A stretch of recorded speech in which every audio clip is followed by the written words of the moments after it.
Our moods. Let's talk about issues related to our moods, our ideas, emotions, etc. The esoteric path is narrow, tight, and difficult. We normally live in a world of sensory experiences, which is the physical world. Through external sensory perceptions, we form our content concepts, which we use for reasoning. Thus, the reasoning we usually use is based solely on sensory assemblages. Given that this type of reasoning relies on sensory assemblages, it is obvious that this reasoning is conditioned precisely by them. Reason, then, is from every point of view, subjective, hypothetical, as it relies on the reports that the senses provide us. And so, if with these sensory perceptions we form content concepts, and then we distribute these concepts in one way or another, they give us the logical, formal, common, and ordinary reasoning. Do you think that this type of reasoning, based solely on external sensory perceptions, could allow us to verify the real? If the content concepts are formulated precisely with the data that the physical senses have provided us, it is obvious that such content concepts cannot go beyond the mystical sensory. Now we will explain why ordinary reasoning is called subjective reasoning. What could subjective reasoning know about the real, about the truth, about God, about life beyond the grave, about what exists beyond the world of senses, about what lies beyond death? Obviously, this reasoning that is based only on content concepts, formulated with the data provided by the physical senses, can only operate within its own conditioning. It can only process within the realm of the mystical sensory and can never go beyond the content concepts through which it was formed. So, how can we reach the experience of the real, of the truth? There are various techniques in meditation, etc., but above all, one would need to possess what is called faith. Orthodox dogmas teach that faith is belief in what we do not see. Such orthodox faith is not authentic faith. True faith, in itself, is a solar power. But, how to achieve such power?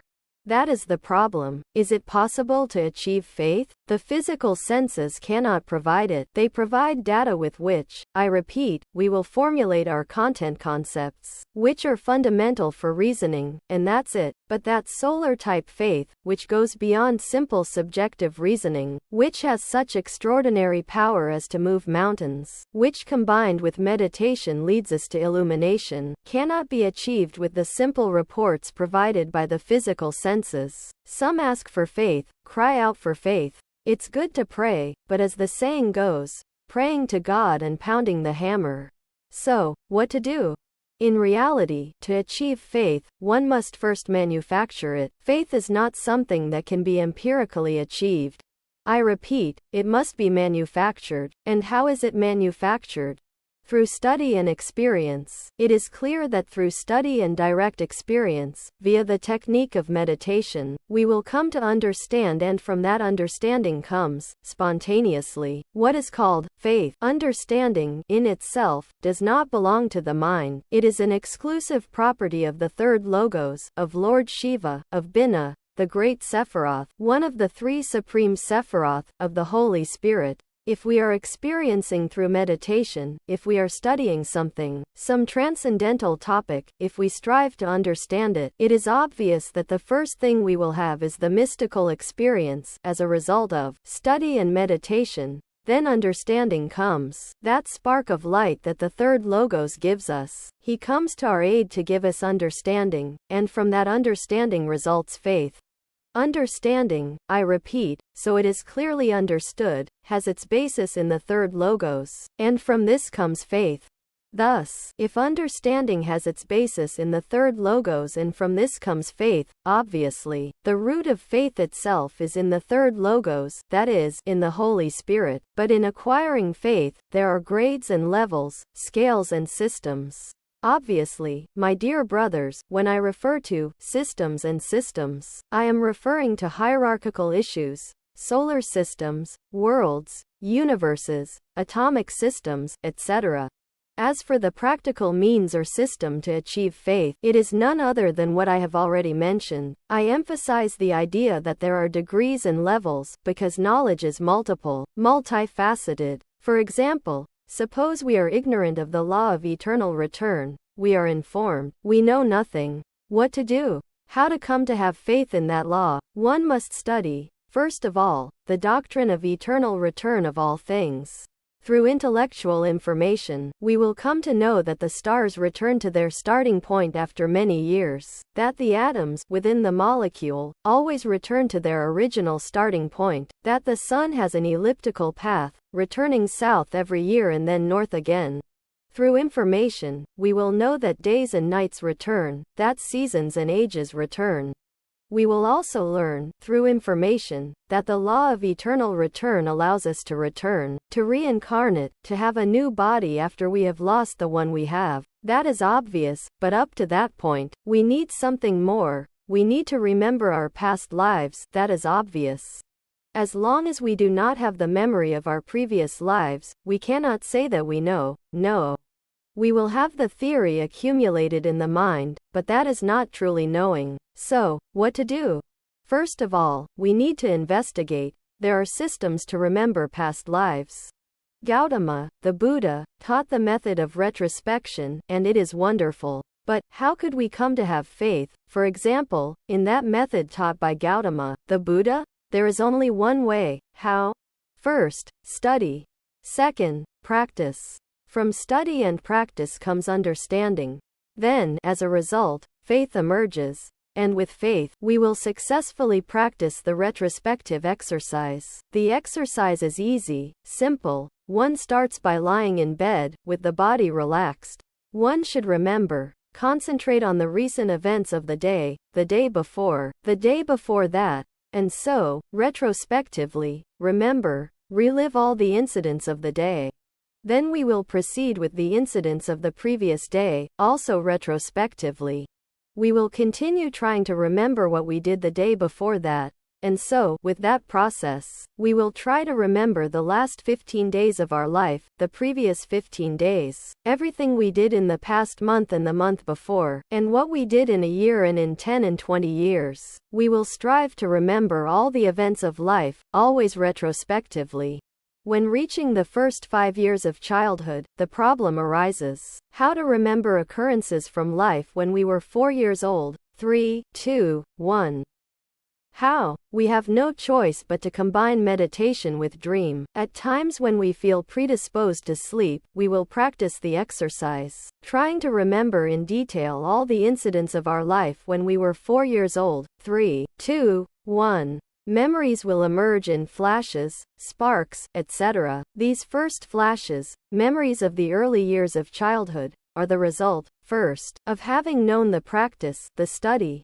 Second, of having practiced the retrospective exercise. These memories or flashes, these visions, so to speak, of a lightning-like nature, will give us faith in the exercise, a solar-type faith, and the more we remember the occurrences of our early childhood years, the stronger the faith will become. And when we have remembered the entirety of our life, up to the very moment of birth, then we can make the leap to the last moment of the previous life. If we manage to remember it, if we see ourselves surrounded by our family in the last instant, then faith will be revived, and it will be even greater.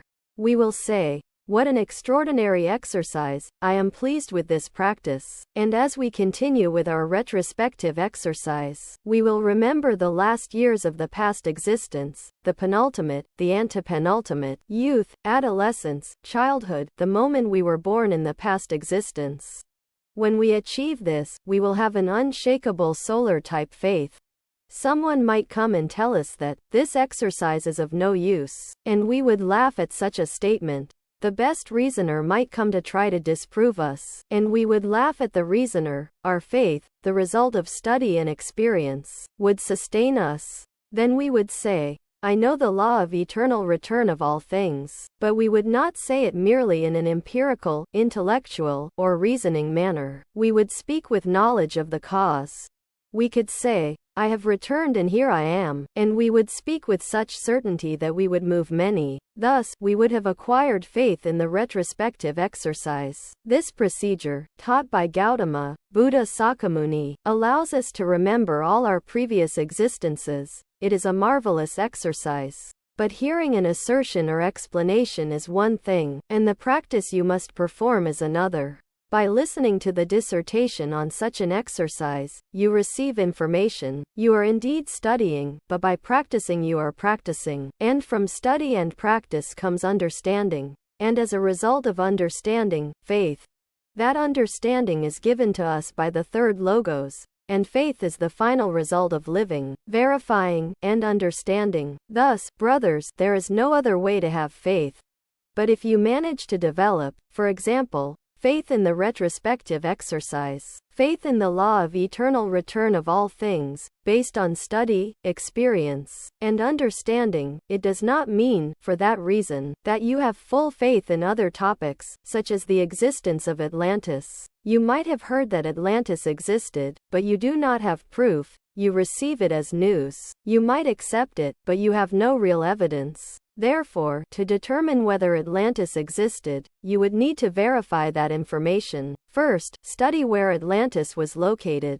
That it was in the Atlantic Ocean is fine. What physical evidence? What data are there? What are its legends? What traditions, etc.? Once you have all that data, you need to verify it. How will you verify it? Through the technique of meditation. You will need to lie down in your bed, preferably with your head to the north, your body completely relaxed, eyes closed, at times when you feel predisposed to sleep, and you must focus entirely on Atlantis, combining imagination and will in vibrant harmony.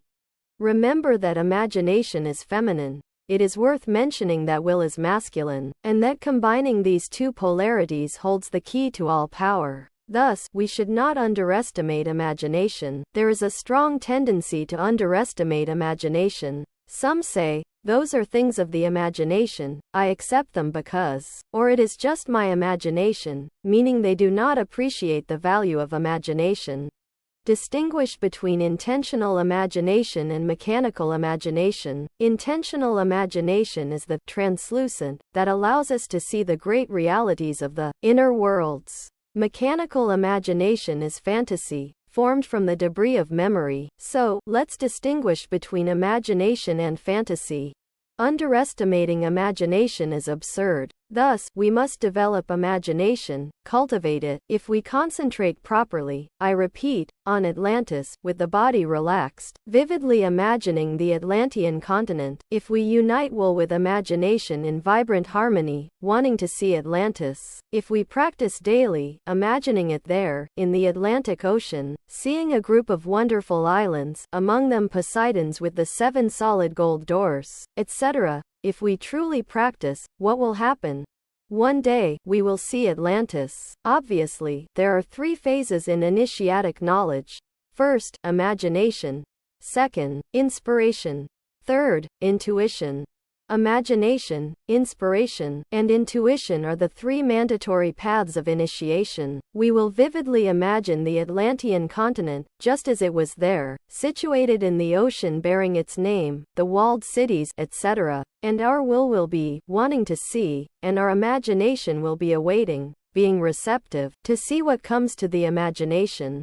One day, of those many, flashes of Atlantis will begin to come to the imagination, and the images of that ancient continent will become increasingly vivid. We will see its inhabitants, its cities, and if we are persistent in the exercise, the day will come when we can see the Atlantean continent perfectly, in its entirety.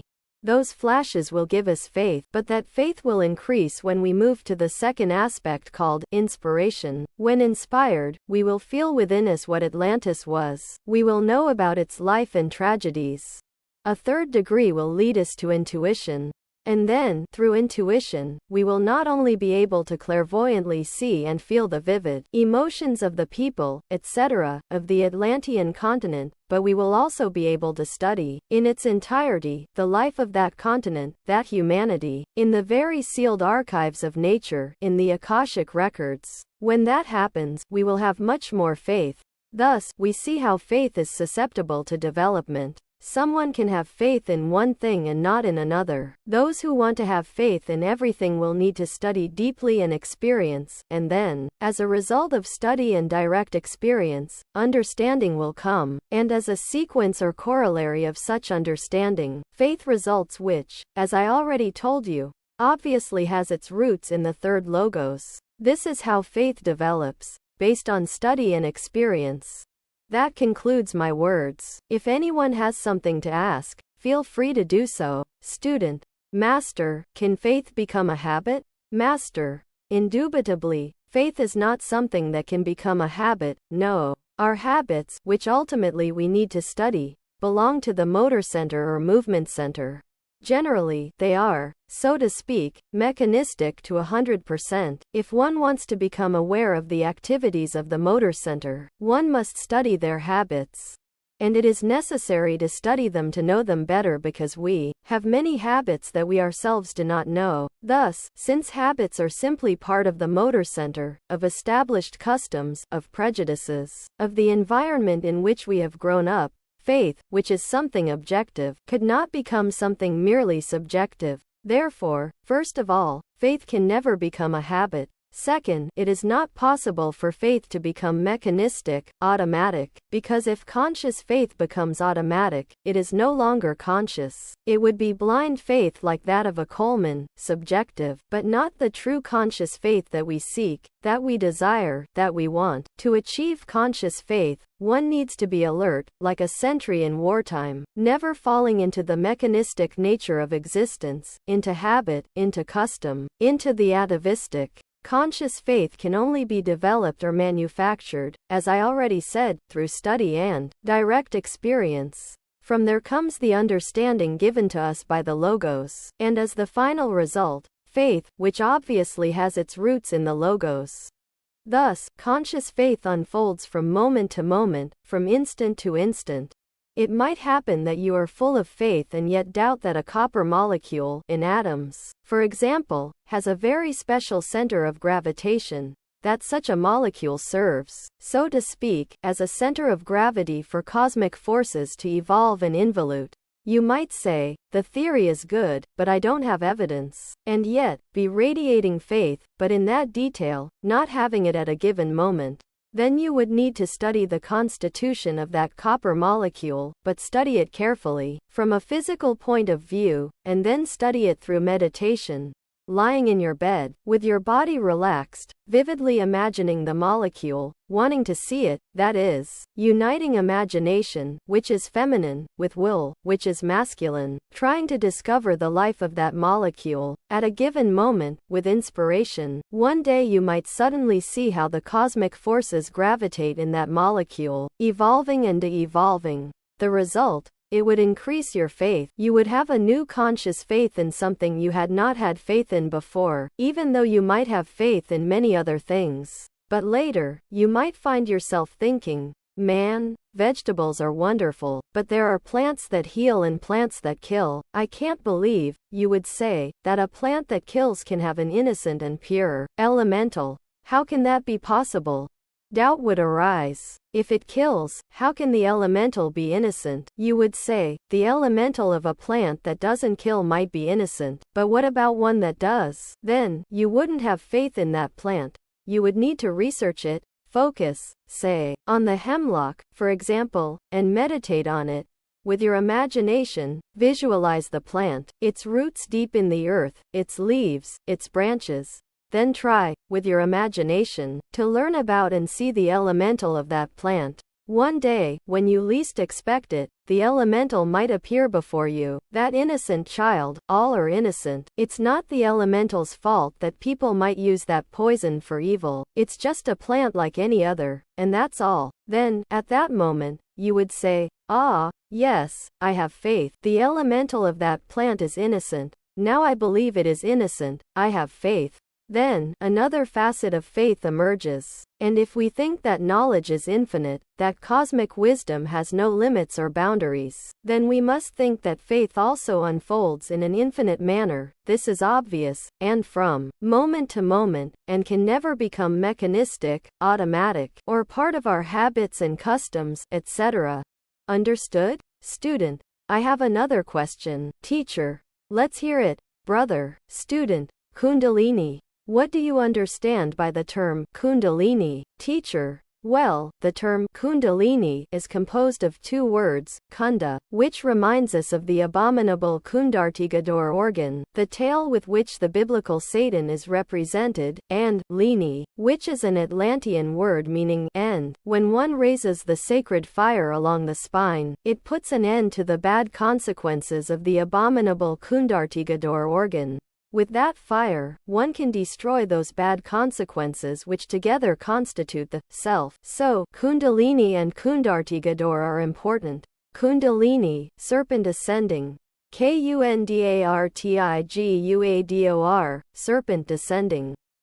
Understood? Is there another word? Ask away, brother, student. I want to ask about the method you refer to as retrospection, in the phases of imagination, inspiration, and intuition. For example, how would it be used to meditate on Atlantis? I ask, through this method, do we receive information directly from the place and the current conditions of Atlantis, or does the information come from the Akashic records? Teacher. Obviously, one needs first to have intellectual information, knowing where that continent was. Today there are even maps of Atlantis. Then one proceeds to work through meditation. Lying in bed, with arms and legs relaxed, vividly imagine Atlantis. Put your imagination in a receptive condition, in a reflective condition. A parallel. For example, a mirror.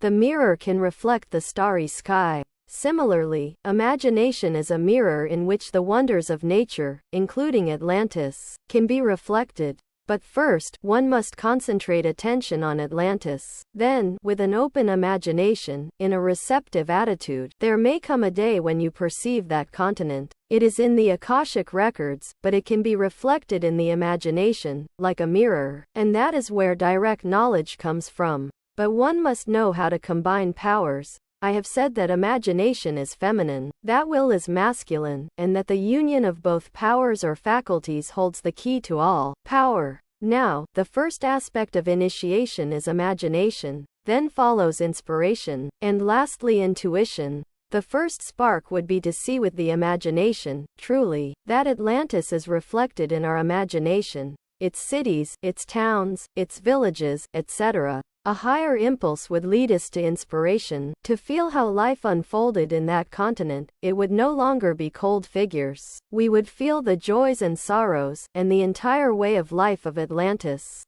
But the third aspect would be the highest, intuition, because with intuition we would penetrate into a totally spiritual world, into a causal world, and then we would have at our disposal the Akashic records of nature. In such records, we could study all the histories of Atlantis directly, and that's how great masters have always proceeded.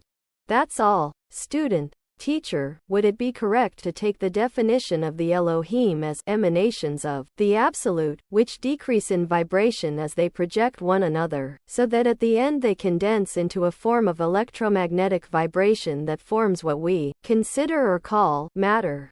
And if these Elohims were the ones who helped God create man, since in the Bible God said, "Let us make man," he didn't say it alone, he said, "Let us make man." Does this mean he was referring to other beings or other forces? Teacher. Well, first of all, we need to analyze the word Elohim, right?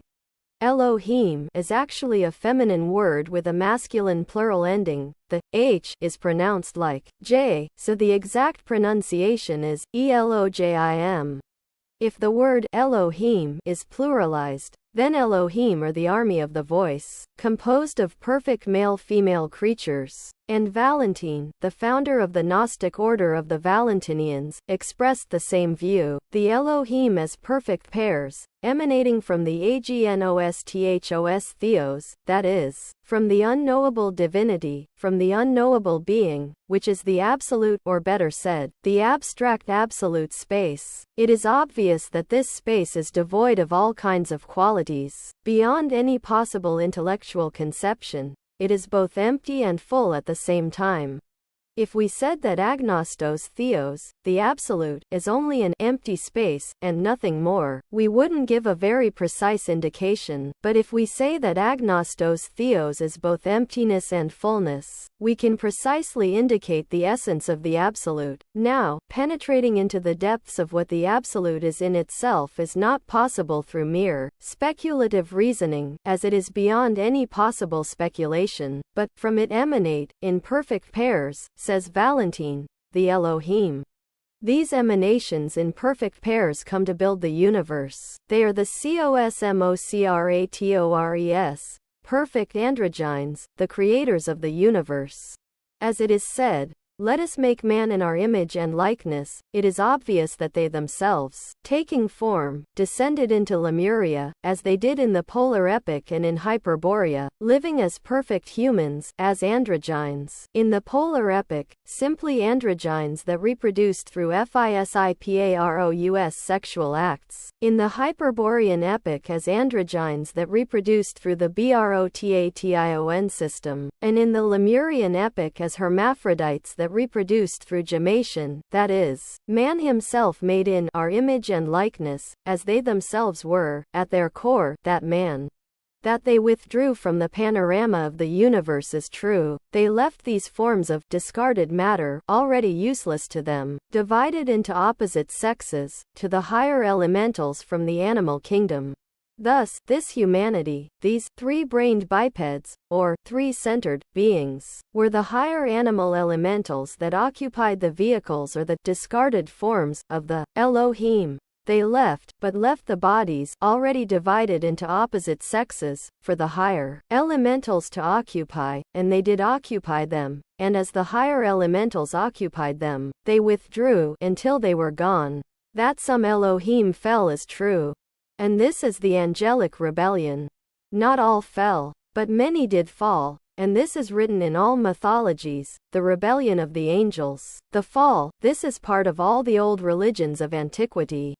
Thus, the perfect hermaphrodite man was made in the image and likeness of the Elohim. Now, placing ourselves in a higher order aspect, Genesis is part of alchemy.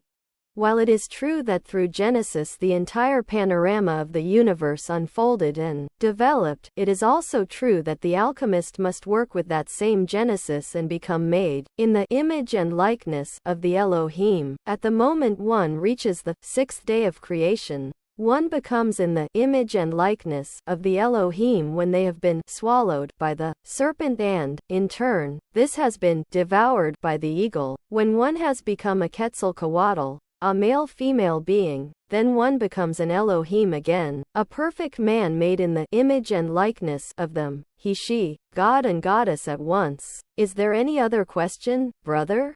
Ask away, sister. Student, reading The Mystical Kabbalah by Dion Fortune. In one of the chapters, it says that the Elohim are formed from the union of Chokmah and Binah. I would like to ask you, Master, how true is that? Master: well, we do not agree, because Dion Fortune believes that this is how they are formed, but they are not formed in this way. It should be noted that Binah is represented in India by Lord Shiva, the third Logos. That Lord Shiva has two wives in the Indostan is a fact. One of them, as I mentioned, is Durga and the other is Kali. But let's think only of Durga, his wife, his divine mother Kundalini, our divine mother Kundalini. Binah is seen there as Jachin and Boaz, being both masculine and feminine at the same time. The Elohim are that, masculine and feminine at once. Regarding Chokmah, Chokmah can inhabit within an Elohim, if an Elohim embodies it, and the Father can swallow both Chokmah and Elohim as well. In this way, we become terribly divine beings. Is there another question, brother? Speak up, student. To create faith it is necessary to study. We must work with our Divine Mother and practice Sahaja Maithuna. Well, the confusion is this: in your book, you mention Brutus. Some relation. You say he practiced Sahaja Maithuna and still failed, leading me to think that he would not be able to achieve it. So, I ask, how can I know, if our mother Kundalini does not forgive faults like betrayal, adultery, lust, etc., and all that, How can we develop that consciousness without knowing what we did in previous lives in order to create faith, if we already carry several previous faults that will not be forgiven and that will prevent us from creating that faith? Especially considering what you are saying now, to make a retrospective analysis of Master. Well, I am happy to answer your question. First of all, for there to be, let's say, forgiveness, for forgiveness to exist, it is necessary for someone to ask for it, someone who is repentant. How could forgiveness be given to someone who has not repented? Would it be fair to forgive someone who does not repent of a crime? But if the person who committed the crime repents and sincerely asks for forgiveness, they can be forgiven, right? But if they do not repent or ask for forgiveness, if they are content with the crime, could they be or should they be given forgiveness that they did not ask for, and that they do not want and do not desire? No one can be given what they do not want. Furthermore, we could not take someone to heaven by force if they do not want to go. We could not teach Gnosis to another if that person does not accept it. We could not offer a drink to someone if they do not want it. We can offer it, but if they do not want it, how can we force them to drink it? That is the case with Brutus, right? Brutus betrayed the guru, and not only did he betray him, but he never repented for the betrayal, never asked for forgiveness, never desired forgiveness.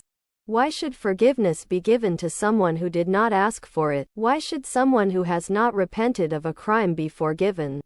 If Brutus were to enter into the ninth sphere while continuing the crime of betrayal, could the Divine Mother Kundalini reward the betrayal? I am sure that the Divine Mother Kundalini does not reward crimes. She can forgive them if there is repentance, but she would not become an accomplice to the crime. If the Divine Mother were to forgive crimes without the person repenting, without them begging for forgiveness, then she would obviously become an accomplice to the crime. She would be a criminal as well, and it does not seem that the God Mother could become an accomplice to crime, a criminal. If the person entered to work in the ninth sphere, and because of that, the Divine Mother would necessarily forgive a crime of which they never repented, well, no.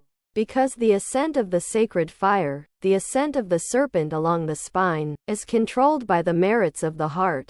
The fires of the heart control the spinal fires. Anyone who has studied hidden anatomy knows this. Otherwise, our Divine Mother would become an accomplice to the crime. I know of a case, whose name I will not mention. It is of a lady, whose name is not relevant here, who has 2 husbands and practices sexual magic with both, and she thinks she is doing very well. I had to remove her from the Gnostic movement, expel her, but she believes she is doing very well. To the first, a poor old man, she says she keeps, out of pity, to the second, because she loves him and wants to help him achieve self-realization. Do you think that such sexual magic, with 3 people, a trio of 3 people practicing sexual magic, will achieve self-realization? Do you think that the Divine Mother Kundalini would reward that woman for adultery? What would the Divine Mother Kundalini be then, rewarding adultery? Impossible, right? So, what I said about Brutus is true. First of all, for the sacred serpent to ascend, the merits of the heart are needed. Each of the 33 vertebrae of the spine corresponds to a virtue or virtues. The serpent could not reach, for example, the 10th vertebra if the candidate has not been tested. The serpent could not reach the 20th vertebra if the candidate does not meet the requirements of that vertebra. In the spine are all 33 degrees of hidden masonry, and it is not possible for the serpent to ascend, passing from degree to degree, if the corresponding merits do not exist. What if all the murderers, drunkards, fornicators, thieves, etc., by working sexual magic, were perfected? Had the serpent rise up their spine, and became gods? What kind of gods would they be? Thieving gods, murdering gods, betraying gods? What would happen to the cosmic order of the worlds?